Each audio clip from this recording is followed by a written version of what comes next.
Your mind has never existed inside your skull. Right now, as you read this, you think your consciousness, your thoughts, your sense of self is somehow contained inside your head. But Einstein discovered something that shatters that assumption completely. Your mind isn't trapped in your body at all. It's spread across space and time in ways that would have been considered insane just over a century ago. And the proof, it's everywhere. In every satellite orbiting above us. In every particle accelerator, in the way GPS works. In the very atoms that make up your body. But most people never learn the real story. They never understand what Einstein actually discovered. So let me show you something that will change how you see reality forever. Imagine you're holding a clock. Not just any clock, but the most precise atomic clock ever built. You're standing perfectly still. The clock ticks forward. 1 second. 2 seconds. 3. Now, imagine your identical twin takes an identical clock and boards a jet. The jet takes off and flies around the world at incredible speed. When your twin lands and you compare clocks, something impossible happens. Your twin's clock is behind yours. Not by a lot, maybe a few nanoseconds. But it's measurably, undeniably behind. Your twin experienced less time than you did. Not because the clock malfunctioned. Not because of some technical error. But because time itself moved slower for them. This isn't theory. This isn't speculation. This, overeenvereinheid absolute. It does not flow at the same rate for everyone. When you move through space faster, you move through time slower. Your twin aged less than you. Lived through fewer moments, fewer heartbeats. This is real. And Einstein predicted it before anyone had the technology to test it. Now, here's where it gets disturbing. If time can slow down, if the rate at which you experience reality depends on how fast you're moving, then where exactly is your mind? You think it's in your brain, firing neurons, creating thoughts in this moment. But what is this moment? When you look at a star in the night sky, you're not seeing it as it is now. You're seeing it as it was years ago. The light took years to reach you. That star might not even exist anymore. It could have exploded, died, vanished. But you're seeing it right now because the information, the light, is only just arriving.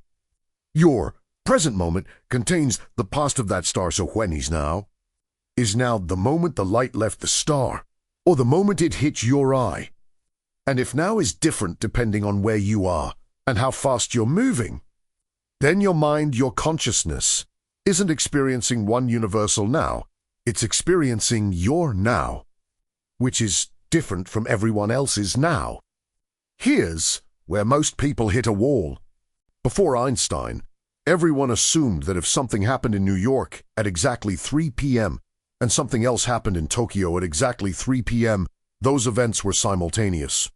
They happened at the same time, absolutely, objectively, but Einstein showed that simultaneity is an illusion. Two events that appear simultaneous to you are not simultaneous to someone moving at a different speed.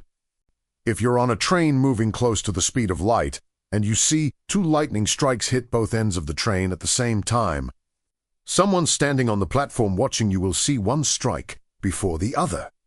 Not because light takes time to travel, but because time itself is different for you and the person on the platform. The order of events can literally change depending on your motion. Now is not universal. Now is personal. And if now is personal, your consciousness, your experience of the present moment isn't happening in some objective universal timeline. It's happening in your timeline, which is warped and bent by emotion through space. If you're finding this mind-bending, you're not alone. But before do me a favor, hit that subscribe button right now. Because what I'm about to show you next is going to completely rewire how you understand reality, and you're going to want to come back for more. Also, smash that like button. It helps more people discover these ideas. And if this is blowing your mind, Share it with someone who needs to have their reality shattered. Let's keep going. Let's talk about what Einstein actually figured out. He started with one simple observation. Light always travels at the same speed. Always.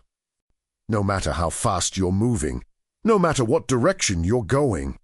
If you measure the speed of light, you always get the same number, 299,792,458 meters per second. This seems innocent, but it destroys everything. Here's why. Imagine you're on a train moving at half the speed of light. You shine a flashlight forward.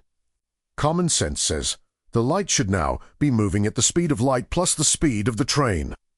Like throwing a ball forward from a moving car. The ball's speed is your speed plus the throw. But light doesn't work that way. You measure the light from your flashlight. It's moving at exactly the speed of light, not faster. The same. Now someone standing still on the platform watches you. They measure the light from your flashlight. They also get the speed of light. Exactly the same. How is this possible? How can light be moving at the same speed for both of you when you're moving at different speeds? The only way this works is if time and space are not the same for both of you. Time must be passing slower for you on the train. And the space in front of you must be compressed. These aren't tricks. These are physical changes to the fabric of reality. Chimidalit. Space contracts. And they do it in exactly the right amounts to make sure light always has the same speed for everyone. Now think about what this means for your mind. Your brain operates in time. Neurons fire. Chemicals move. Electrical signals propagate. All of this happens in time, but time is not absolute. If you were to board a spaceship and accelerate to near the speed of light, your brain would still function normally from your perspective. You would think, feel, experience. But back on Earth, decades would pass, centuries. Your thoughts would be happening. But they would be stretched across vast amounts of Earth, time. Your consciousness would literally be experiencing time at a different rate. So where is your mind? In what moment does it exist? The answer is terrifying. Your mind exists in your reference frame, your personal slice of space-time. And that slice is not the same as anyone else's. You and I are not living in the same now. We're living in overlapping nows that are close enough to seem the same, but are fundamentally different. Let me give you a concrete example. Right now, there are astronauts on the International Space Station. They're orbiting Earth at about 28,000 kilometers per hour. Because they're moving fast, time is passing slightly slower for them than for us. Not by much. About 0.007 seconds per 6 months. But it's real, measurable. When they return to Earth, they have aged less than people on the ground. Their biological clocks, their cellular processes, their neurons firing in their brains, all of it happened in slightly less time. They experienced fewer moments. Now, imagine instead of the ISS, you're on a spaceship traveling at 99% the speed of light for 10 years, from your perspective. You age 10 years. But when you return to Earth, everyone you knew is dead. 70 years have passed here. Your 10-year journey took 70 years of Earth, time. Your mind was functioning normally for you. You were conscious, aware, thinking, but your consciousness was spread across 70 years of Earth's timeline. Where was your mind during that journey? In your head? Or smeared across 7 decades of space-time? Einstein's insight goes even deeper. He realized that space and time are not separate. They're woven together into a single fabric called space-time. You're not moving through space and separately through time. You're moving through space-time, always at a constant rate. Think of it like this. You have a speedometer for space-time. It always reads the same number. But that speed is split between motion through space and motion through time. If you're sitting still, all your motion is through time. You're moving into the future at maximum speed, 1 second per second. But if you start moving through space, some of that motion gets diverted. You're now moving through space and time, which means you're moving through time more slowly. The faster you move through space, the slower you move through time, and there's a limit. If you could move through space at the speed of light, all your motion would be through space, none through time. Time would stop for you completely. This is why light doesn't experience time. Photons are emitted and absorbed in the same instant from their perspective. The universe is frozen. This is the point where people usually ask, but why? Why is the universe set up this way? And the honest answer is, there's no deeper why. This is just how spacetime is structured. The speed of light isn't a speed limit imposed on the universe. It's a property of spacetime itself. It's the maximum rate at which cause and effect can propagate.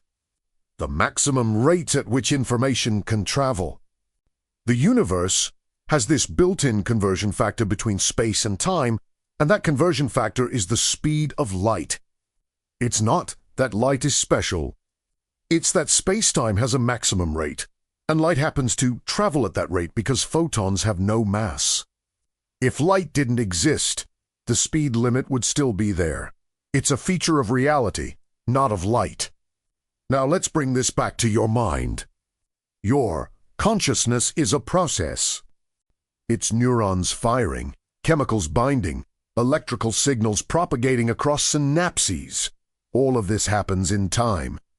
And time is relative, which means your consciousness, your sense of self, your experience of now, is also relative. It's not happening in some universal present moment that everyone shares. It's happening in your present moment, which is unique to your motion through space-time. And here's the wildest part. Because simultaneity is relative, because now is personal, there is no objective present moment. The idea that there's a single, universal now that sweeps across the entire universe, where everything is happening right now, is wrong. The present moment is not a universal fact. It's a subjective experience that depends on your reference frame, which means your mind, your consciousness, is not existing in the present. It's existing in your present. And your present is not the same as anyone else's. We've reached the halfway point, and I want you to pause for a second. If this is making your brain hurt, that's good. That means you're actually thinking about it. But here's the thing. Most people never get this far. They hear about relativity, they nod, they move on, but you're still here. Which means you care about understanding reality, not just accepting what you're told. So do yourself a favor. Subscribe if you haven't already. Hit the notification bell so you don't miss what comes next, because we're about to go even deeper. And trust me, you don't want to miss this. Also, like and share this video. Let's spread this knowledge. Now, let's continue. There's another piece to this puzzle. Gravity. Einstein didn't just figure out that time is relative to motion. He figured out that gravity also affects time. Here's how it works. Gravity is not a force pulling you down. Gravity is the curvature of space-time. Massive objects like Earth bend space-time around them. You're not being pulled toward Earth. You're following the curved path through space-time that Earth creates. Now, here's the thing. The stronger the gravitational field, the slower time passes. If you're standing at sea level, time is passing slightly slower for you than for someone standing on a mountaintop. Not by much. But it's real, measurable. Atomic clocks have confirmed this. Take two identical atomic clocks. Put one at sea level. Put one at the top of a tall building. Leave them there for a while. When you compare them, the clock at sea level is behind. Time literally passed slower closer to Earth's gravitational field. This is not an effect on the clock. This is an effect on time itself. Every process happens slower in stronger gravity. your heartbeat, your thoughts, the firing of neurons in your brain, all slower. Now, imagine you're near a black hole. Black holes have such strong gravity that they warp spacetime to extreme degrees. If you were to hover just outside the event horizon of a black hole, time would slow down so much that if you stayed there for 1 hour, thousands of years could pass back on Earth. Your consciousness would experience 1 hour. You would think your thoughts, feel your feelings, live through 60 minutes, but everyone you knew would be long dead. Civilizations would rise and fall. Your 1 hour of subjective experience would be spread across millennia of objective time. Where was your mind during that hour? Inside your skull? Or stretched across thousands of years of spacetime? The answer is both, and neither. Your mind was in your reference frame, and your reference frame is not the same as Earth's. This is where things get philosophical. If your mind is not confined to a single moment, if your consciousness is spread across your personal timeline, which is warped and bent by emotion and by gravity, then what does it mean to be you? Are you the collection of thoughts happening right now in your reference frame? Or are you the entire trajectory of your consciousness through spacetime, from birth to death? Einstein's equations suggest that spacetime is a four-dimensional block. Past, present, and future all exist simultaneously in this block.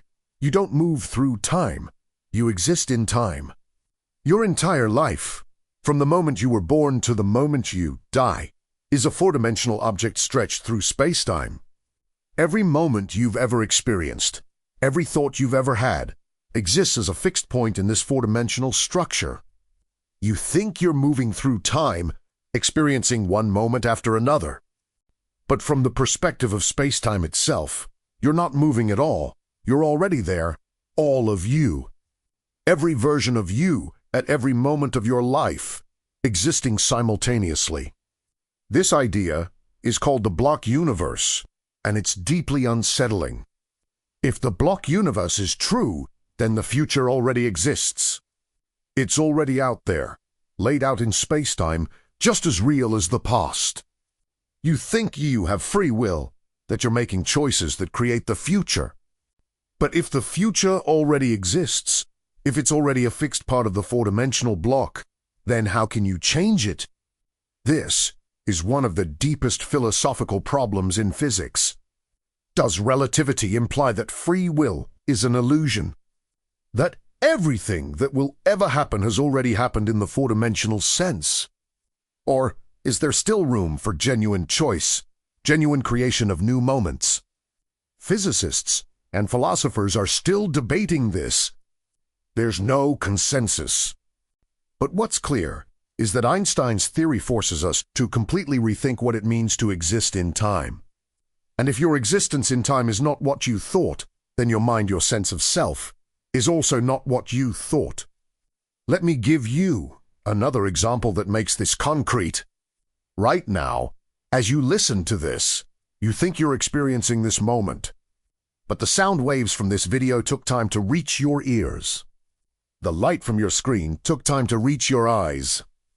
That time is tiny, milliseconds, but it's real. Which means you're not experiencing now. You're experiencing a tiny fraction of a second ago. Your entire perception of reality is slightly delayed. You live in the past, not by much, but always. And everyone else is also living in their own slightly delayed version of reality.